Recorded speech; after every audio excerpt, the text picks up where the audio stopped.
Hello friends, तो आज हम लोग जनरल ऑर्गेनिक केमिस्ट्री पढ़ेंगे। ऑर्गेनिक केमिस्ट्री का सबसे बेसिक सा चैप्टर, जिसको जाने बिना हमारा ऑर्गेनिक केमिस्ट्री पढ़ना इम्पॉसिबल है। ये क्या है? ऑर्गेनिक केमिस्ट्री जो है उसका सबसे बेसिक सा चैप्टर है। इसको अगर जान गए तो हमको ऑर्गेनिक केमिस्ट्री समझना बहुत ही आसान हो जाएगा और किसी के लिए भी ऑर्गेनिक केमिस्ट्री कभी टफ नहीं लगेगा। कुछ याद नहीं करना पड़ेगा कि रिएक्शन कैसे हो रहा है, ये कभी सोचने की जरूरत नहीं पड़ेगा। या जिन किसी को भी अगर ऑर्गेनिक केमिस्ट्री समझने में अगर तक डिफ़िकल्टी फेस करते हैं तो उनका कारण यही है कि उन्हें ऑर्गेनिक केमिस्ट्री का जो बेसिक है वो नहीं पता है। तो हमें ऑर्गेनिक केमिस्ट्री समझने के लिए जो सबसे बेसिक सा चैप्टर है उसको बहुत अच्छे से समझना होगा, तभी हम ऑर्गेनिक केमिस्ट्री को बहुत ही स्मूथली पढ़ सकेंगे बिना कुछ याद किए। जो बहुत ज़्यादा हमको याद करने की जरूरत नहीं पड़ेगी। याद करना तो पड़ेगा, लेकिन कुछ जगहों पर याद करना पड़ेगा। हर चीज़ को याद नहीं करना पड़ेगा। वो आस्ते आस्ते खुद धीरे धीरे जो होगा वो आपको प्रैक्टिस में आ जाएगा और ऑर्गेनिक केमिस्ट्री बहुत ही आसान लगने लगेगा। और ऑर्गेनिक केमिस्ट्री को पढ़ने के लिए आपको जो है कि आपको रोज़ थोड़ा थोड़ा धीरे धीरे सब समय इसको पढ़ते रहना पड़ेगा। तो देखिए, जनरल ऑर्गेनिक केमिस्ट्री को आज हम लोग स्टार्ट करेंगे। और जनरल ऑर्गेनिक केमिस्ट्री का सबसे पहला सा टॉपिक है जो है वो क्या है? Organic compounds. तो ऑर्गेनिक कंपाउंड्स क्या होता है? ऑर्गेनिक कंपाउंड्स क्या होता है? तो इसके लिए सबसे पहले हमारे जो साइंटिस्ट थे जिन्होंने ऑर्गेनिक कंपाउंड्स को सबसे पहले डिफाइन किया था वो थे बार्जीलियस। उन्होंने अपना एक थ्योरी दिया जिसका नाम है वाइटल फोर्स थ्योरी। तो उस थ्योरी के अकॉर्डिंग से होता था कि ऑर्गेनिक कंपाउंड्स वो होते हैं जो सबसे पहले साइंटिस्ट है, उनका नाम क्या था? बार्जीलियस।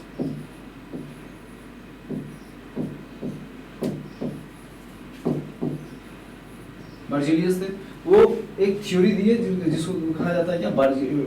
Vital force theory.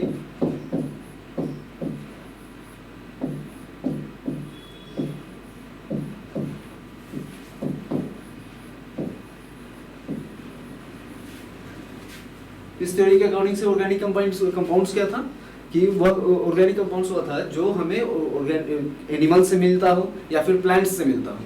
तो एनिमल से मिलने वाला कंपाउंड्स या फिर प्लांट से मिलने वाला कंपाउंड्स ही ऑर्गेनिक कंपाउंड्स कहलाता है इस थ्योरी के अकॉर्डिंग से। लेकिन बार्जीलियस के बाद एक वॉलर साइंटिस्ट है, उन्होंने क्या किया कि एक कंपाउंड लिए। वॉलर है, उन्होंने एक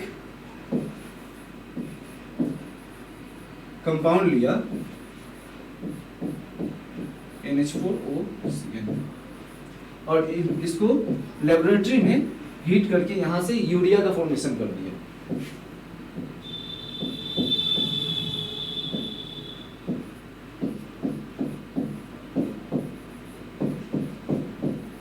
यूरिया का फॉर्मेशन कर दिया और ये जो यूरिया है ये हमें एनिमल से मिलता है।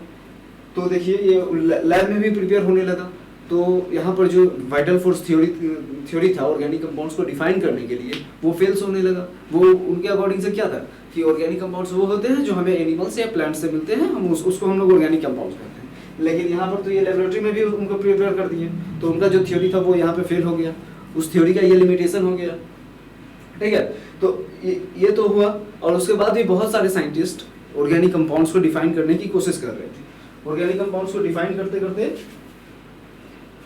बहुत सारे साइंटिस्ट ने कहा कि ऑर्गेनिक कंपाउंड्स वो होते हैं जो क्या नाम है, जो कार्बन को कंटेन्स करते हैं। जो कार्बन को कंटेन्स करते हैं वो सब क्या है? ऑर्गेनिक कंपाउंड्स होंगे।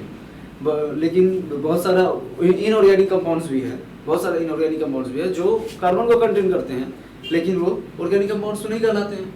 जैसे CN- NC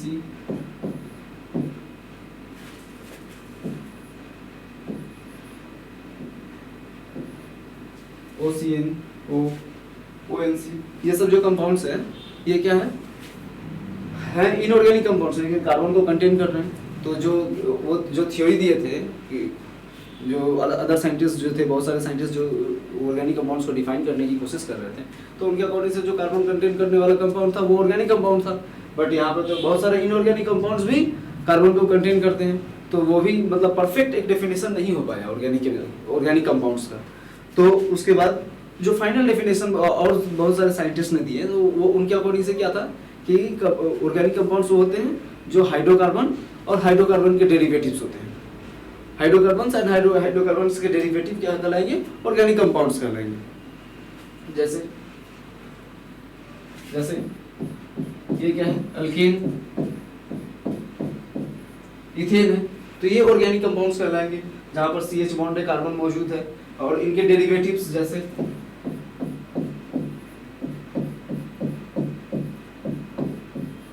ये डेरिवेटिव्स हो गए, अल्केन के डेरिवेटिव्स अल्काइल हैलाइड, उसके बाद फिर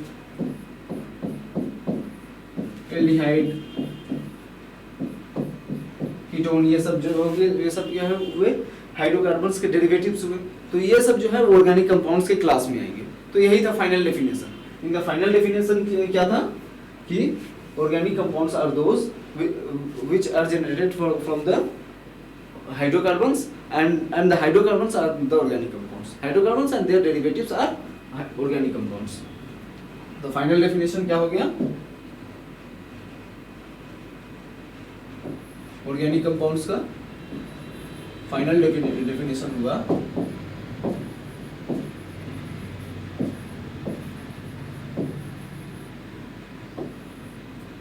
hydrocarbons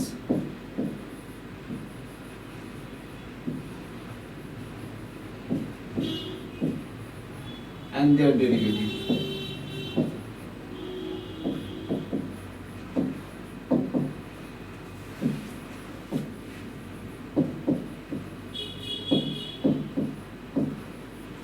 And their derivatives.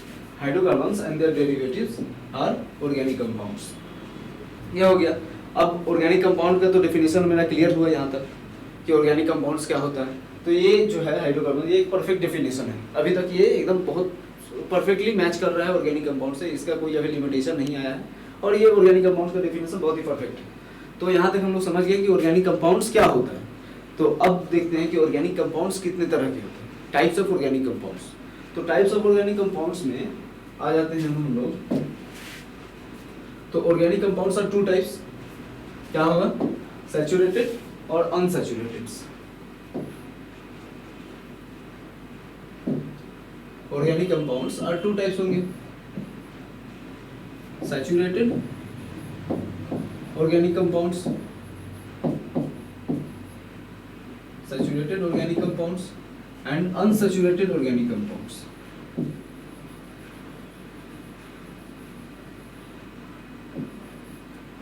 Unsaturated organic compounds, unsaturated organic compounds। तो अनसैचुरेटेड और सैचुरेटेड ऑर्गेनिक कंपाउंड्स क्या होंगे, तो सैचुरेटेड ऑर्गेनिक कंपाउंड्स वो होंगे जो कार्बन कार्बन सिंगल बॉन्ड सिर्फ कंटेन करता हो। वह कंपाउंड जो सिर्फ सिंगल बॉन्ड कंटेन करता हो वो कहलाएगा क्या, सैचुरेटेड ऑर्गेनिक कंपाउंड्स। और अनसैचुरेटेड ऑर्गेनिक कंपाउंड्स वो कहलाएंगे जो पाई बॉन्ड को कंटेन करते हो, डबल बॉन्ड या ट्रिपल बॉन्ड को कंटेन करते हो, तो वो सब क्या कहलाएंगे, अनसैचुरेटेड कंपाउंड कहलाएंगे। जैसे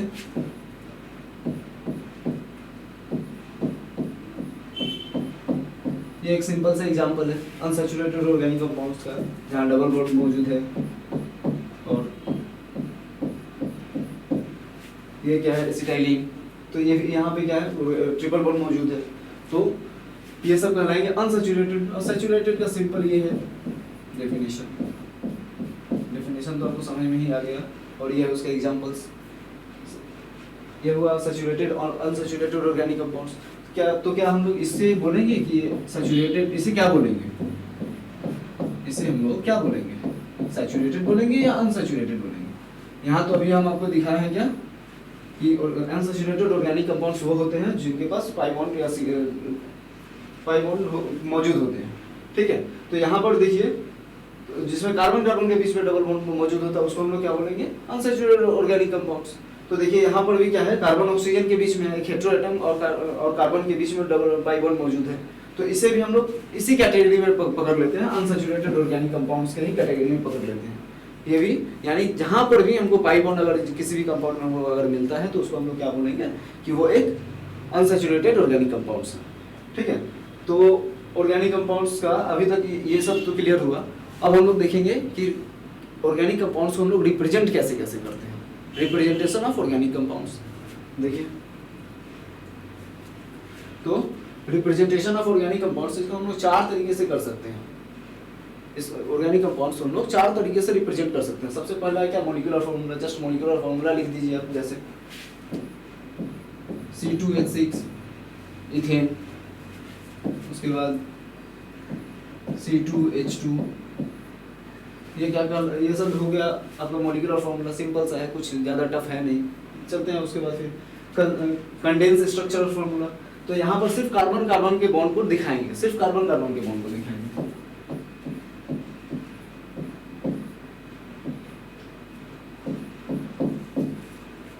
कार्बन कार्बन के बॉन्ड को दिखाएंगे, तो ये हुआ कंडेंस स्ट्रक्चरल फार्मूला। उसके बाद आता है क्या, एक्सपेंडेड स्ट्रक्चरल फार्मूला। तो देखिए एक्सपेंडेड स्ट्रक्चरल फार्मूला में क्या करेंगे हम लोग, कार्बन कार्बन के साथ साथ कार्बन हाइड्रोजन का जो बॉन्ड है उसको भी हम लोग एक्सपेंड करके दिखा देते हैं। जैसे देखिए उसी स्ट्रक्चर को अगर हम लोग एक्सपेंडेड स्ट्रक्चरल फार्मूला में लिखते हैं तो देखिए कैसे लिखेंगे, कार्बन कार्बन दिखा दिए, उसके बाद 3 हाइड्रोजन है, तीनों हाइड्रोजन को दिखा दिए।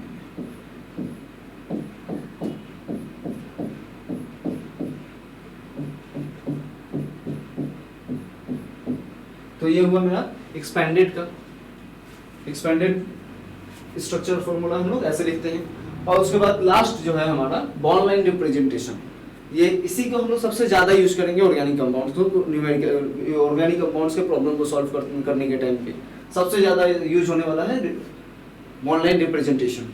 उसके बाद ये सब भी होगा, कहीं कहीं होगा, जब जहाँ जैसा जरूरत पड़ेगा वैसा हम लोग यूज करेंगे। तो देखिए बॉन्ड लाइन रिप्रेजेंटेशन क्या होता है, यहाँ पर सिर्फ बॉन्ड को दिखाएंगे, ना कार्बन को लिखेंगे ना हाइड्रोजन को लिखेंगे, सिर्फ क्या करेंगे, बॉन्ड को ही दिखाएंगे। जैसे इसी कंपाउंड को अगर लिखना होता तो हम लोग जस्ट ऐसे लिख देते, इसी कंपाउंड को जस्ट ऐसे लिख देते, तो यहाँ क्या हो जाता है, ये यहाँ पे कार्बन है और यहाँ पे कार्बन है, उसके साथ हाइड्रोजन बॉन्ड। अगर हमको इस कंपाउंड को लिखना होता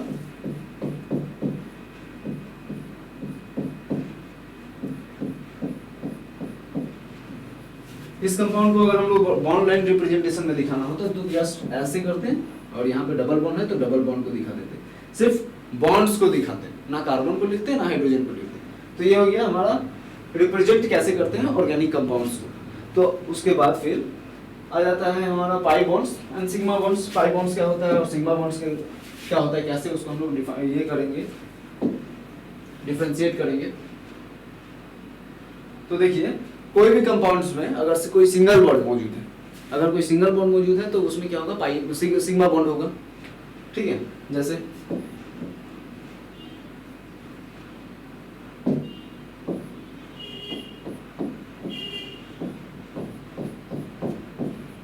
तो इसमें देखिए इसमें सिंगल बॉन्ड मौजूद है, तो ये क्या है, सिग्मा बॉन्ड है। तो इसमें टोटल सिग्मा बॉन्ड कितने होंगे, टोटल जितना सिंगल बॉन्ड होगा उतना सिग्मा बॉन्ड होंगे। तो देखिए यहाँ पर टोटल सिग्मा बॉन्ड कितना था, इसको अगर हम लोग ओपन फॉर्म में लिखें, एक्सपेंडेड रिप्रेजेंटेशन के फॉर्म में लिखें, तो देखिए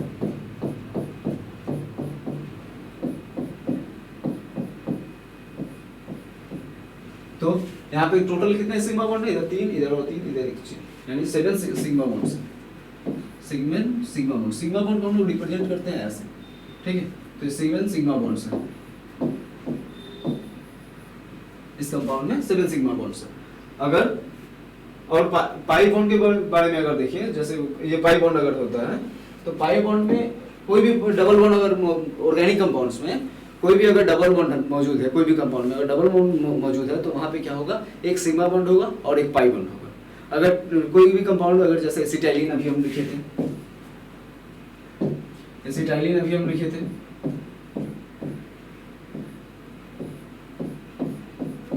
तो यहाँ पर जो ट्रिपल बॉन्ड है इसमें हमेशा क्या रहेगा, 2 पाई बॉन्ड रहेगा और एक सिग्मा बॉन्ड रहेगा ऑर्गेनिक केमिस्ट्री में।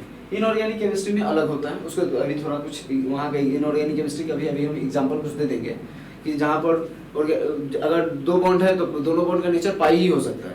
लेकिन यहाँ पर अगर है तो अगर कोई कंपाउंड कंटेन करता है डबल बॉन्ड तो यहाँ पर एक सिग्मा होगा और एक पाई होगा, एक पाई बॉन्ड होगा।